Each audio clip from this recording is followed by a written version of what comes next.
Okay, this is the project we're going to do today. I'm calling this one Christmas in the Country. Okay, and these are the stamps that were used. This is from the Stampscapes Nature Set 14. The church was from the Nature Set 7. The people were from Nature Set 10. The snowman and the North Pole sign, they were from the Stampin' Up Christmas Magic set. The snow here was from the Stampscapes Nature Set 14. And the filler trees that I used is a Spellbinders Pine Trees 3D shading stamp. And these were the different inks and whatnot that were used.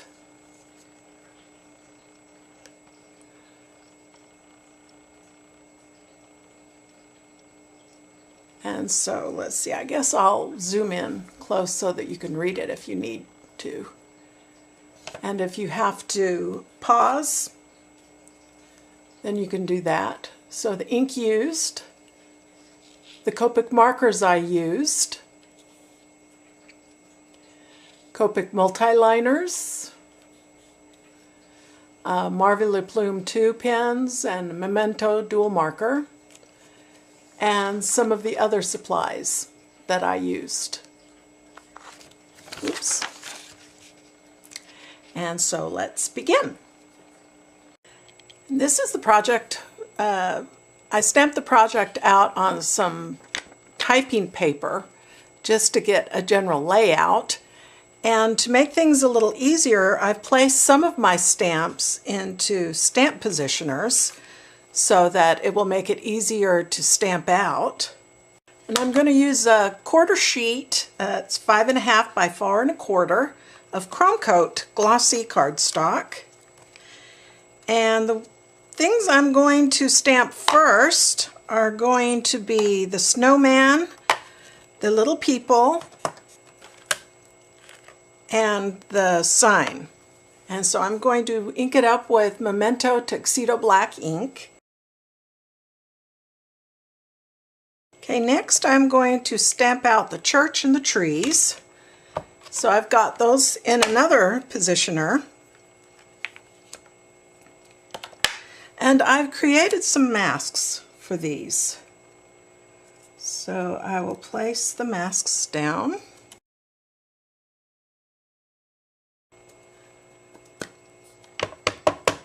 With black ink first. I'm going to use some Memento Cottage Ivy, and I'm just going to ink up the trees.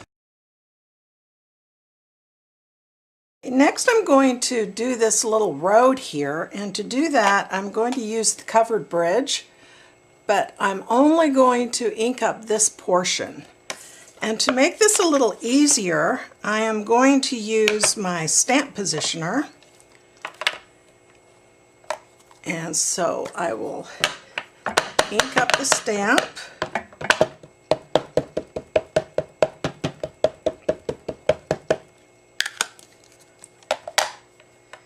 And I will stamp it on the acrylic plate.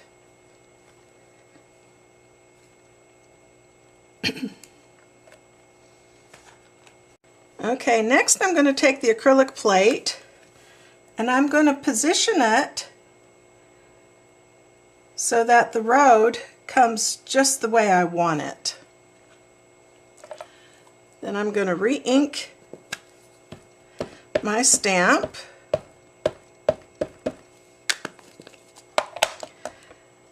And I am going to remove any ink from the top part here.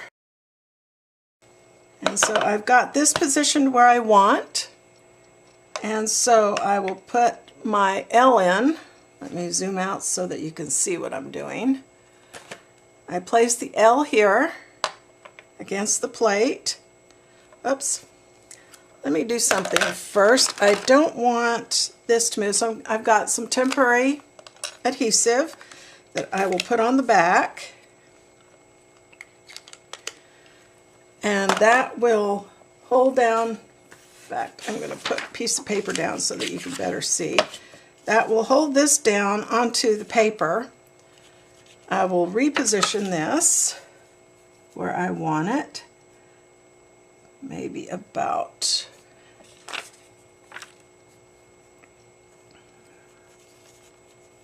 right like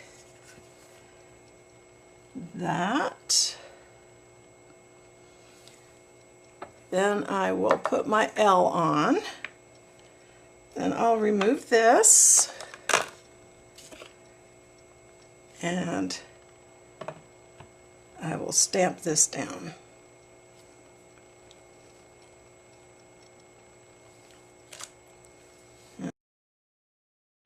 Okay, next I'm going to use this tree set. I don't know who does this. I just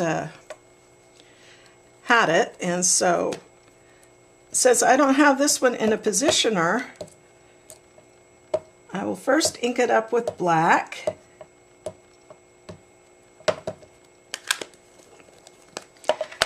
And then I will also ink it up with some of the green.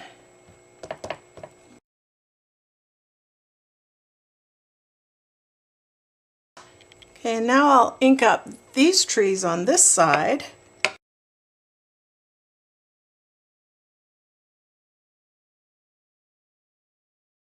One thing I noticed, it didn't stamp very well around the people here, and so I'm going to put it back in the church positioner since I did not remove the stamp.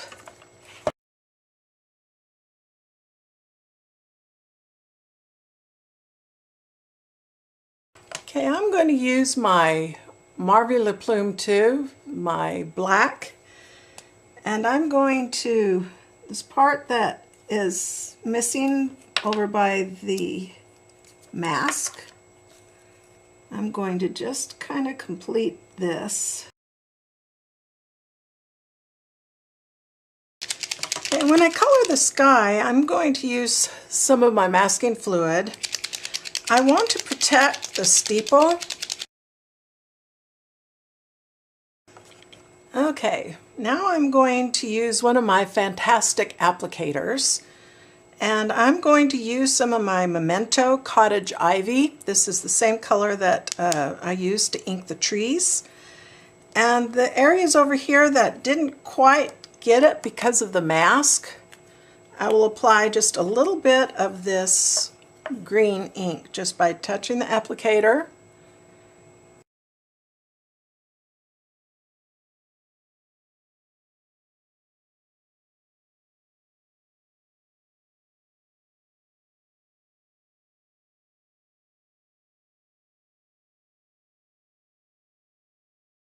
Alright, my masking fluid is probably dry enough now, so I'm going to use some Stampin' Up! Brocade Blue. This is an older color from Stampin' Up. And I'm going to use my color box stylus. And actually, I think I would like to put a sun in the sky also. So I've got a 10 millimeter mask that I cut with a, or this is actually 15 millimeter mask that I cut using a punch. And then I have a stencil that I made of a starburst, and I'm just going to put that on top, and then I'm going to put some more masking fluid down here.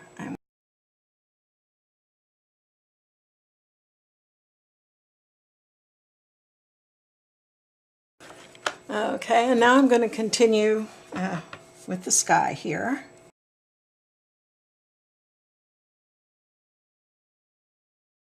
One thing I forgot to do is I wanted to stamp in some of the snowy bank, and so I'm going to get some of my Memento Tuxedo Black. Okay, now I'll come back with my Brocade Blue.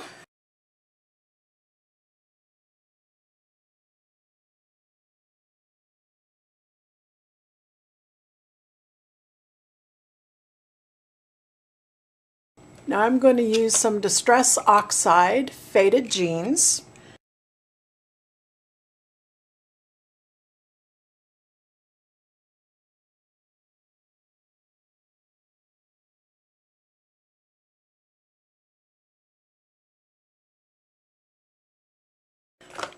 Okay, and since the Distress Oxide ink has got some pigment ink properties in that it kind of is more opaque than regular Distress ink or other water-based inks, I am going to restamp the trees back here.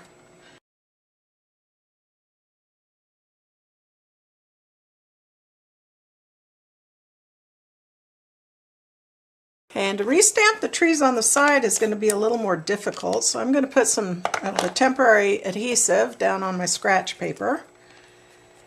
And I will just put that down like that. And then I'm going to take my stamp positioner. Okay, I don't want to put my acrylic plate of my positioner down quite yet because the ink from when I restamped these trees in the background is still wet. So I'll wait until that's dry and then we'll position and stamp these trees on the edge again. Okay, so that's dry now. So I am going to position this as close as I can to the way it was originally stamped.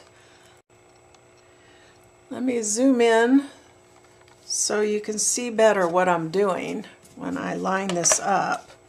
So I will line this up with when I originally stamped it as good as I can.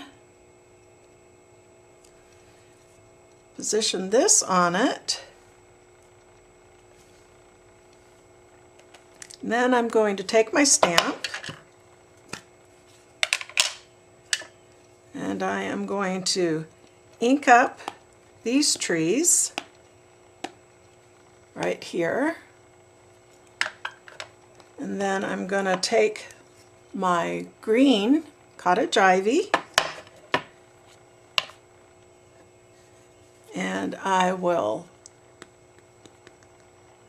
ink up on top of that. Once again, make sure that this is positioned correctly. And let me zoom out now so you can see the whole process. Okay, so position that and then very carefully remove the acrylic plate and then stamp.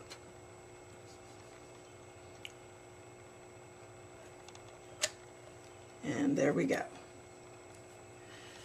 And I will clear off my stamp.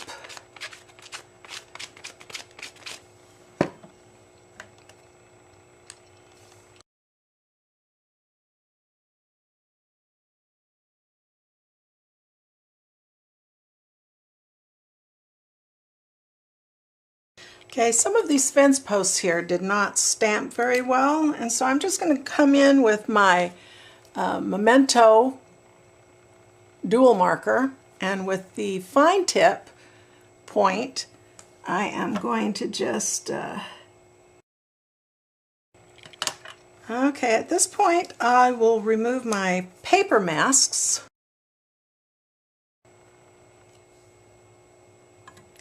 Now I'm going to wait until these trees are good and dry before I do anything with the liquid masks. Here I can probably go ahead and remove this one. I'll just rub it off. And I will maybe touch that just a little bit to give it a little bit of a blue hue, if I've got any blue left on this.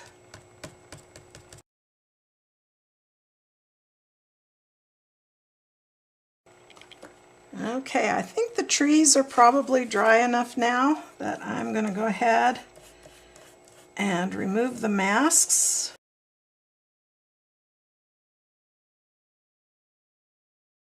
Okay, for the church I'm going to use some Copic markers. I'm going to use E31, E34, and E37.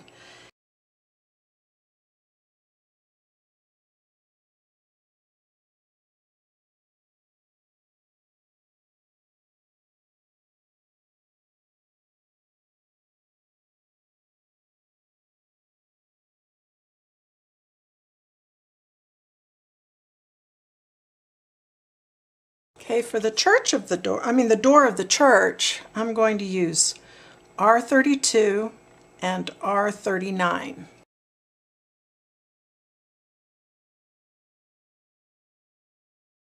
Okay, I got some red onto the post here, and so I'm going to use my E34, and I'm going to kind of push that aside.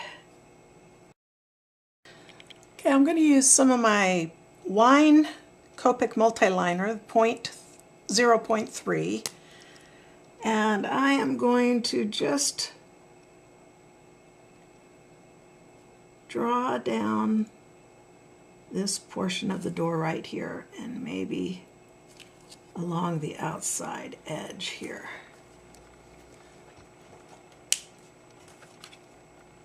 Okay, I'm going to use some of my sepia Copic multiliner in the 0.3, and I am going to color in the trunks of the trees.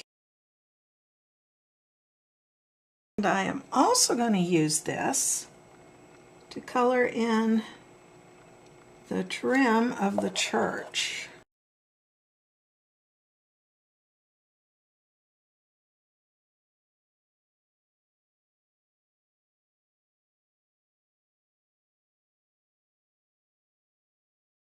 Okay, for the windows I'm going to use Y15 and Y19.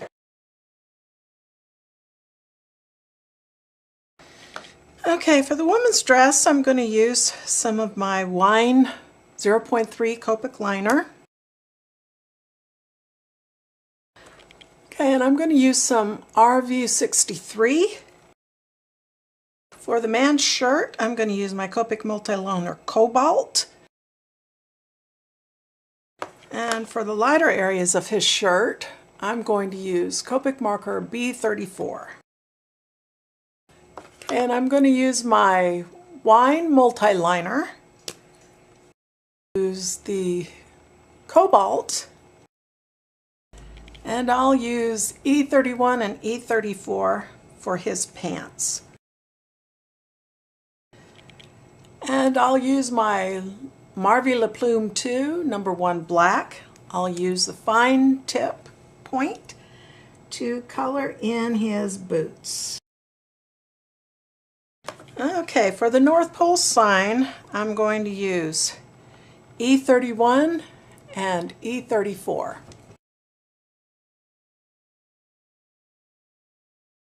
Okay, for the wreath, I'm going to use G43 and G46.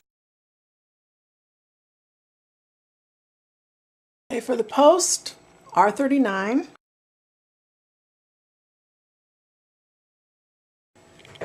And C1. Okay, and for the bow, B34 and B39.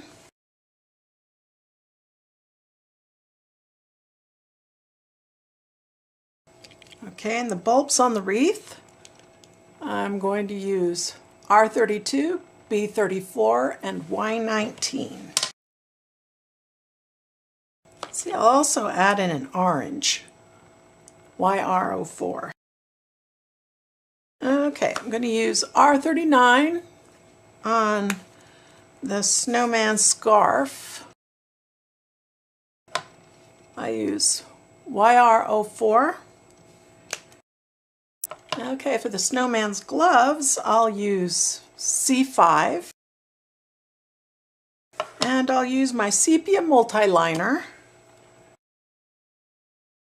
Okay, for the snowman's hat, I am going to use B34. And for the little berries in his cap, I'm going to use my wine Copic multi-liner. Okay, for the shadows of the snowman, I will use some C4.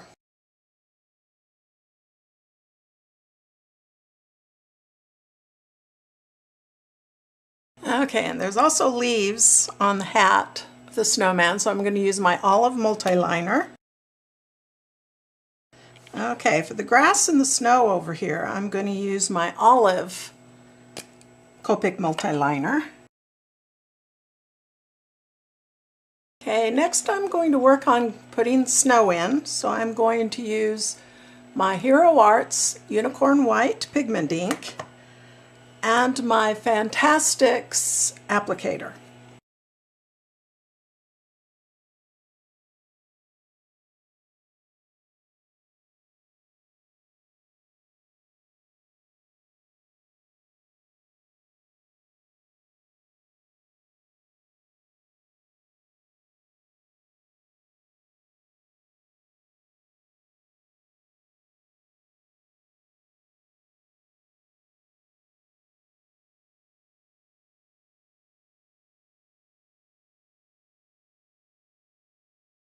Okay, I'm going to give this a chance to dry a little bit so that I can put a second coat of pigment ink to try and make it a little lighter.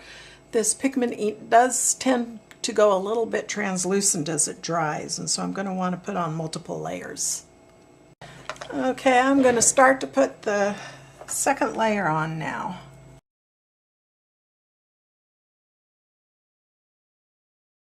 Okay, and I'll let this layer dry and see if I need to add any more.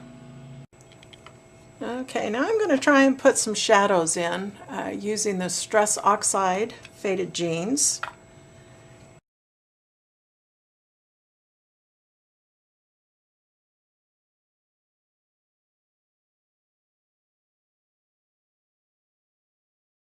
Okay, now I'd like to try and add some lights to the tree. And so I'm going to try some gel pens. These are Art Lost glitter gel pens.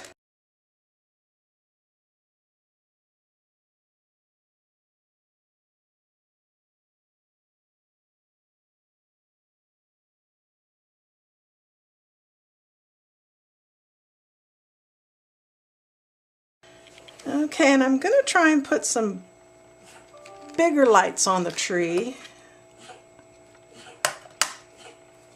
I'm going to use some of this glitter glue.